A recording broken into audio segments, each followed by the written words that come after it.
حضور کے صحابہ میں اہل بیت کو پھر اللہ نے بہت بڑا مقام عطا فرمایا۔ اہل بیت کس کو کہتے ہیں؟ اہل بیت حضور صلی اللہ علیہ وآلہ وسلم کی اولاد ہیں۔ اہل بیت ازواج مطہرات ہیں۔ اہل بیت حضرت فاطمہ الزہرا رضی اللہ تعالیٰ عنہ کی اولاد ہے، حضرت علی المرتضیٰ رضی اللہ تعالیٰ عنہ کی اولاد ہے۔ اور پھر اہل بیت کے اندر میرے نبی کی آنکھوں کی ٹھنڈک، میرے نبی جن کو جنتی نوجوانوں کا سردار فرماتے ہیں، میرے نبی جن کو صحابہ فرماتے ہیں سینے سے لگا کر ایسے سونگھتے تھے جیسے میں اور آپ پھولوں کو سونگھتے ہیں، جن کے بارے میں اللہ کے نبی علیہ الصلوۃ والسلام نے فرمایا یہ میرے جنت کے دو پھول ہیں، جن کے بارے میں اللہ کے نبی علیہ الصلوۃ والسلام نے فرمایا کہ یہ جنتی نوجوانوں کے سردار ہے، حسن اور حسین رضی اللہ تعالی عنہ۔ پھر ان کا جو مقام ہے یہ بڑا اعلیٰ ہے۔ کیوں اعلیٰ ہے؟ اس لیے کہ دیکھو جب بھی کسی چیز کے ساتھ نسبت لگتی ہے نسبت سے مقام بڑھ جاتا ہے۔ میں کئی دفعہ عام مثال دیتا ہوں، ایک اینٹ مسجد میں لگی ہے، ایک راستے میں لگی ہے، جو مسجد میں اینٹ لگی ہے اس کے ساتھ نسبت اب مسجد کی لگ گئی ہے، وہی اینٹ ہے، اسی بٹھے سے آئی ہے، اسی مٹی سے بنی ہے، لیکن نسبت مسجد والی لگ گئی ہے۔ وہاں جوتا اس کے اوپر پڑتا ہے، یہاں سجدہ لگتا ہے، وہاں انسان جو ہے اس کے اوپر گندگی کے ساتھ چل دیتا ہے، مسجد میں آ کر پاکی کے ساتھ جو ہے نا اس کے اوپر چلنا پڑتا ہے۔ نسبت بدل گئی ہے۔ ایک کپڑا ہے، آپ نے اس کا اپنا قمیص بنا لی، اسی کپڑے کا آپ نے قرآن کا غلاف بنا لیا، قمیص گر گئی ہے، پھٹ گئی ہے، پھینک دی ہے، اس کو جو ہے نا جو کوڑا دان کے اوپر پڑی ہوئی ہے، لیکن وہی غلاف ہے، کہیں الماری سے گر کر زمین پر پڑا ہوا ہے، چھوٹا بچہ بھی اٹھاتا ہے، بڑا بھی اٹھاتا ہے، چومتا ہے۔ کیوں؟ کپڑا تو وہی ہے جو تمہارے کپڑے سے بچ گیا تھا، گھر والوں نے غلاف بنا لیا تھا، لیکن نسبت بدل گئی ہے، اس کپڑے کی نسبت اور ہے، اس کپڑے کی نسبت اور ہے۔ نسبت سے مقام بدل جاتا ہے، نسبت سے مرتبہ بدل جاتا ہے۔ اسی طرح حضرت حسین کی نسبت تو ضرور دیکھو، نانا کون عطا ہوا جو امام الانبیاء ہے، نانا کون عطا ہوا جس کو نبیوں کا سردار کہا گیا، نانا کون ہے جو خاتم النبیین ہے، نانا کون ہے جو اللہ کا محبوب ہے، یہ حضرت حسین کے نانا ہیں۔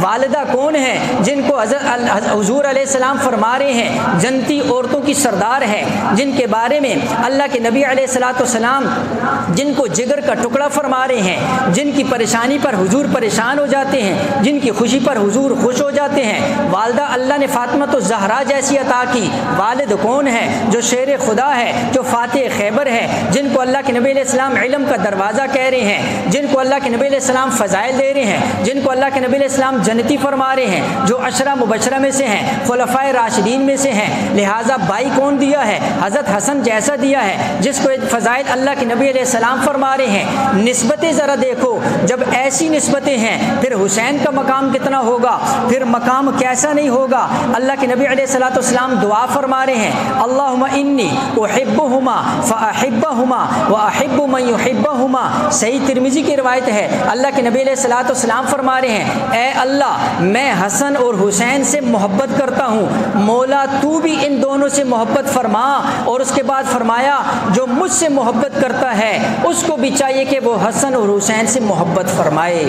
تو حسن اور حسین سے محبت ایمان کا حصہ ہے، یہ ایمان کا حصہ ہے، یہ اہل سنت کا عقیدہ ہے۔ تو جیسے میں نے عرض کیا، جس کے بارے میں اللہ کے نبی علیہ الصلوۃ والسلام ایسے ایسے فضائل ذکر فرمائیں، اللہ کے نبی علیہ الصلوۃ والسلام فرمائے جا رہے ہیں۔ صحیح ترمذی کی روایت کے اندر آتا ہے، ایک بندے نے دیکھا حضور علیہ الصلوۃ والسلام کے کندھے کے اوپر حضرت حسین سوار ہیں۔ اس بندے نے کیا کہا؟ فرمایا نعم المرکب رکبت یا غلام، فرمایا بڑی اعلیٰ سواری لی ہے اے بچے، تیری سواری بڑی اعلیٰ ہے، اس لیے کہ تجھے امام الانبیاء کا کندھا ملا ہوا ہے، تجھے اس کائنات کی سب سے اعلیٰ ہستی کا کندھا ملا ہوا ہے جس نے تجھے سوار کیا ہوا ہے۔ اللہ کے نبی علیہ السلام نے الفاظ سنے، حضور نے فرمایا وَنِعْمَ الرَّاكِبُ هُوَ، فرمایا صرف سواری اعلیٰ نہیں ہے، ذرا دیکھ تو صحیح سوار بھی بڑا اعلیٰ ہے۔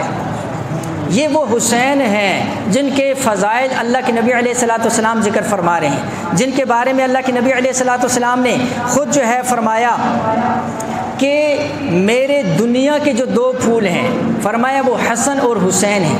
ایک حدیث میں فرمایا الحسین منی و انا منہ، حسین مجھ سے ہے اور میں حسین سے ہوں۔ اتنے فضائل، اتنے القابات جو اللہ کے نبی علیہ الصلوۃ والسلام نے ذکر فرمائے، تو میں اکثر کہا کرتا ہوں تو جس طرح حضور علیہ الصلوۃ والسلام نے حضرت حسین رضی اللہ عنہ کے فضائل ذکر فرمائے، لیکن عجیب بات یہ ہے حضور حضرت حسین کی فضیلت کو بچپنے کو بیان کیا جاتا ہے اور شہادت کو بیان کیا جاتا ہے۔ حضرت حسین جب شہید ہوئے ان کی عمر 56 سال تھی، 50 اور 6 56۔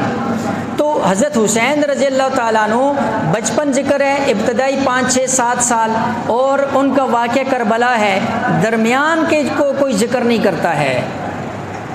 کیوں ذکر نہیں کرتا ہے؟ اس لیے کہ بہت سو کی روزی روٹی بند ہو جائے گی۔ درمیان کے اندر حضرت حسین نے جو وقت گزارا ہے وہ خلفائے راشدین کے ساتھ گزارا ہے، وہ حضور کے صحابہ کے ساتھ گزارا ہے، وہ حضرت ابوبکر صدیق رضی اللہ تعالیٰ عنہ کی امامت میں نماز ادا کی ہے، حضرت عمر کی امامت میں نماز ادا کی ہے، حضرت عثمان کی امامت میں نماز ادا کی ہے، حضرت علی کی امامت میں نماز ادا کی ہے، حضرت امیر معاویہ رضی اللہ عنہ کا دور خلافت کے اندر وقت گزارا ہے۔ یہ صحابہ کی اور اہل بیت کی جو آپس کے اندر محبتیں ہیں، اس کے اوپر پوری کتابیں لکھی گئی۔